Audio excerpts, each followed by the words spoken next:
திருவண்ணாமலை அண்ணாமலையார் கோயிலில் மத்திய உள்துறை அமைச்சர் அமித்ஷா சுவாமி தரிசனம். அண்ணாமலையார் மற்றும் உண்ணாமலை அம்மையாரை மனமுருகி வேண்டி வழிபாடு.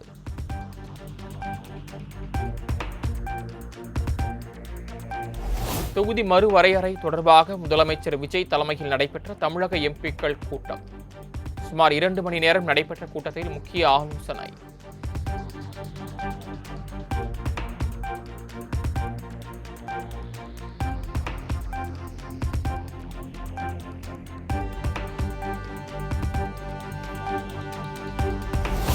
தொகுதி மறுவரையறைக்கு எதிராக சட்டப்பேரவையில் தனி தீர்மானம் நிறைவேற்றப்படும். தொகுதி மறுவரையறை தொடர்பாக எம்பிக்கள் கூட்டம் நடைபெற்ற நிலையில் தமிழ்நாடு அரசு அறிவிப்பு.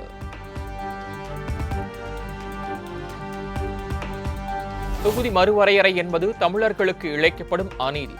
அது தமிழ்நாட்டிற்கு தேவையில்லை என அமைச்சர் நிர்மல்குமார் பேட்டி. தொகுதி மறுவரையறையை புறவாசல் வழியாக கொண்டுவர பாஜக முயற்சிப்பதாகவும் குற்றச்சாட்டு.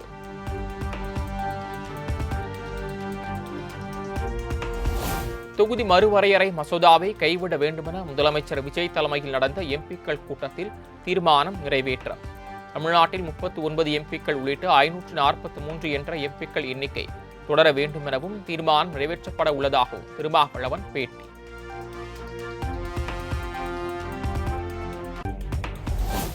தொகுதி மறுவரையறை வேண்டாம் என்பதே கூட்டத்தில் கலந்து கொண்ட தமிழக எம்பிக்களின் நிலைப்பாடு.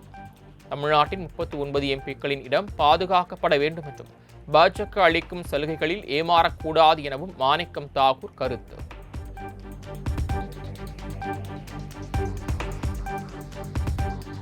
மாநிலங்களுக்கான அதே எம்பிக்களின் எண்ணிக்கை தொடர வேண்டும் என அனைவரும் கருத்து தெரிவித்து தீர்மானம் நிறைவேற்றியுள்ளோம்.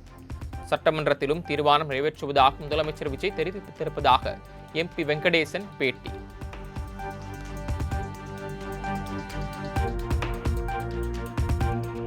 தொகுதி மறுவரையறை தொடர்பாக மற்ற கட்சிகளையும் நாட வேண்டும், அவர்களுக்கும் அழுத்தம் தர வேண்டும். தொகுதி மறுவரையறை ஆலோசனை கூட்டத்திற்கு பின் காங்கிரஸ் எம்பி ஜோதிமணி பேட்டி.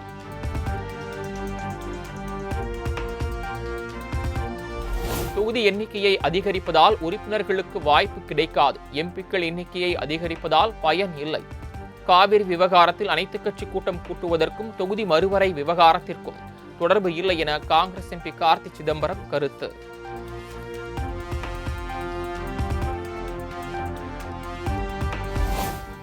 தொகுதி மறுவரையறையை ஆதரித்தால் தமிழ்நாட்டுக்கு மட்டுமல்ல இந்தியா முழுவதும் மற்றும் சிறுபான்மையினருக்கும் மிகப்பெரிய ஆபத்து என துரை வைகோ கருத்து. 39 என்ற நாடாளுமன்ற உறுப்பினர் எண்ணிக்கை குறையக்கூடாது என்பதற்கான நடவடிக்கை எடுக்க வேண்டும் என கூட்டத்தில் முடிவெடுக்கப்பட்டதாகவும் விளக்கம்.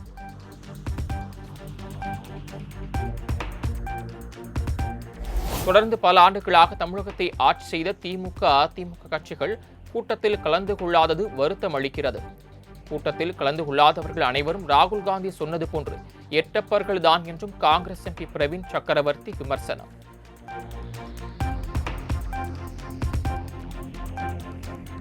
முதலமைச்சர் விஜய் தலைமையிலான தமிழக எம்பிக்கள் கலந்தாய்வு கூட்டத்தை புறக்கணித்தது திமுக.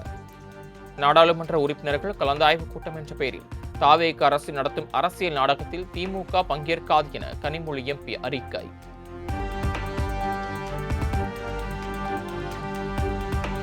தொகுதி மறுவரையறை தொடர்பான எம்பிக்கள் கூட்டத்தை அதிமுக, பாமக புறக்கணிப்பு.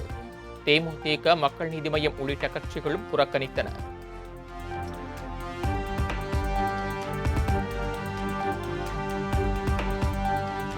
தொகுதி மறுவரையறை தொடர்பாக தாவேக கூட்டிய எம்பிக்கள் கூட்டம் தேவையற்றது என திமுக எம்பி கனிமொழி கருத்து. மேகதாது காவிரி பிரச்சினைகளை திசை திருப்புவதற்காகத்தான் இந்த கூட்டம் எனவும் விமர்சனம்.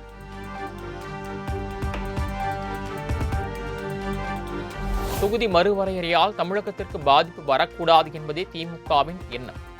தேர்தல்கள் முக்கியமல்ல, தமிழ்நாட்டின் நலன்தான் முக்கியம் எனவும் திமுக எம்பி கனிமொழி திட்டவட்டம்.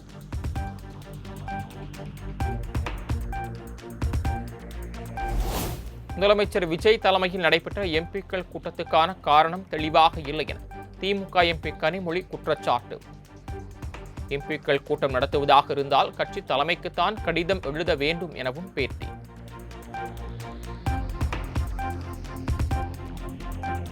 அதிமுகவில் இருந்து விலகி தாவேகாவில் இணைந்தவர்களுக்கு கட்சியில் முக்கிய பதவி. தவேகாவின் துணை பொதுச் செயலாளர்களாக எம்.ஆர். விஜயபாஸ்கர், மரகதம் குமரவேலும், மாவட்ட அமைப்பு செயலாளர்களாக சி. விஜயபாஸ்கர், எம்.ஆர். விஜயபாஸ்கர், இசக்கி சுப்பையாவும் நியமனம். தவேகா அரசை கண்டித்து வரும் 14ஆம் தேதி அதிமுக சார்பில் அனைத்து மாவட்ட தலைநகரங்களிலும் கண்டன ஆர்ப்பாட்டம். பயிர்க்கடன் தள்ளுபடி, மேகதாது விவகாரம் உள்ளிட்ட பல்வேறு கோரிக்கைகளை வலியுறுத்தி ஆர்ப்பாட்டம் நடைபெற உள்ளதாக எடப்பாடி பழனிசாமி அறிவிப்பு.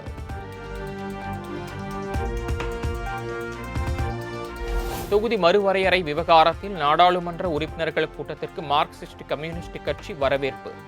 திமுக உள்ளிட்ட அனைத்து கட்சி எம்பிக்களும் ஒன்றுபட்ட நிலைப்பாட்டை வெளிப்படுத்த வேண்டும் என அக்கட்சியின் மாநில செயலாளர் பே. சண்முகம் வலியுறுத்தல். மேகதாது தொகுதி மறுவரையறை பிரச்சினை இரண்டுமே மாநில நலன் சார்ந்தவைதான். மேகதாது அணை விவகாரத்தில் அரசுக்கு எந்தவித பயமோ தயக்கமோ இல்லை என அமைச்சர் அருண்ராஜ் திட்டவட்டம்.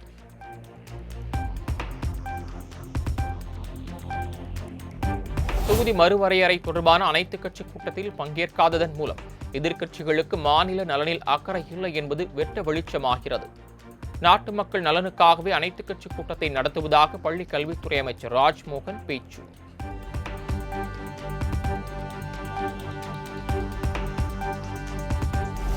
சென்னை உயர்நீதிமன்ற நீதிபதிகளாக நியமிக்கப்பட்டவர்களுக்கு முதலமைச்சர் விஜய் வாழ்த்து. நீதியின் மாண்பை, அரசியலமைப்பின் விழுமியங்களை நிலைநாட்டி மக்கள் அனைவருக்கும் சமூக நீதியை கிடைக்கச் செய்ய வேண்டும் என வாழ்த்து.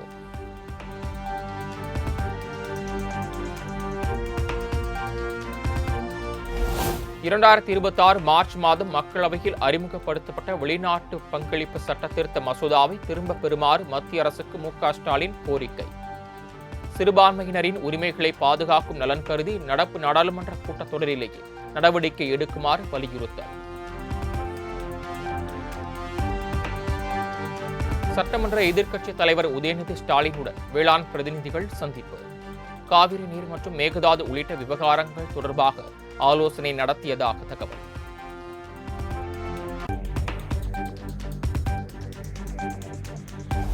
ஆம்புலன்ஸ் பணியாளர்களுக்கு போனஸ் சட்டப்படி 8.33% போனஸ் வழங்க வேண்டும் என தொழில் தகராறு தீர்ப்பாயம் உத்தரவு.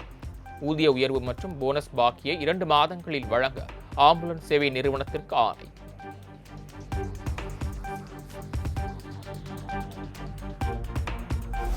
காசோலை மோசடி தொடர்பான வழக்கில் நடிகரும் பாஜக பிரமுகருமான சரத்குமாருக்கு சைதாப்பேட்டை நீதிமன்றம் சம்மன். செப்டம்பர் 10ஆம் தேதி நேரில் ஆஜராகி விளக்கம் அளிக்குமாறு உத்தரவு.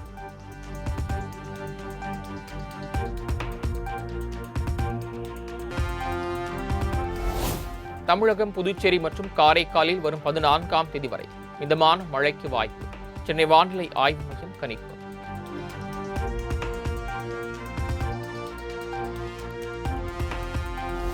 இந்து சமய அறநிலையத்துறையின் கட்டுப்பாட்டின் கீழ் உள்ள கோயில்களில் நாள்தோறும் சுத்தம் செய்து அடிப்படை வசதிகள் உள்ளிட்டவற்றை உடனுக்குடன் செய்ய வேண்டும்.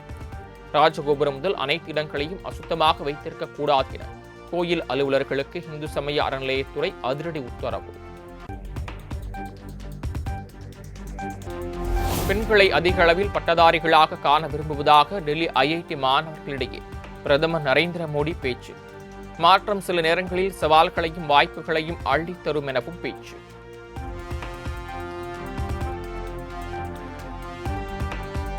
காஷ்மீரில் நிலவும் சீரற்ற வானிலை மற்றும் பக்தர்களின் வருகை குறைவால் அமர்நாத் யாத்திரை தற்காலிகமாக நிறுத்தம்.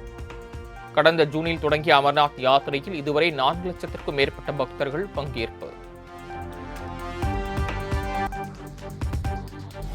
உத்தரகாண்ட் மாநிலத்தில் குடியேற மாநில அரசு தனக்கு ஒரு வீட்டு மனையை பரிசாக வழங்க வேண்டும் என நள்ளிரவு நேரத்தில் அம்மாநில முதலமைச்சரை டாக் செய்த இந்திய கிரிக்கெட் வீரர் ரிஷப் பண்ட் ஒட்டுமொத்த இந்தியாவுக்கும் பெருமை சேர்ப்பவர் எனவும் அவர் தங்கள் மாநிலத்தில் குடியேற அரசு உரிய உதவிகளை செய்யும் எனவும் உத்தரகாண்ட் மாநில முதலமைச்சர் புஷ்கர் சிங் தாமி பதில்.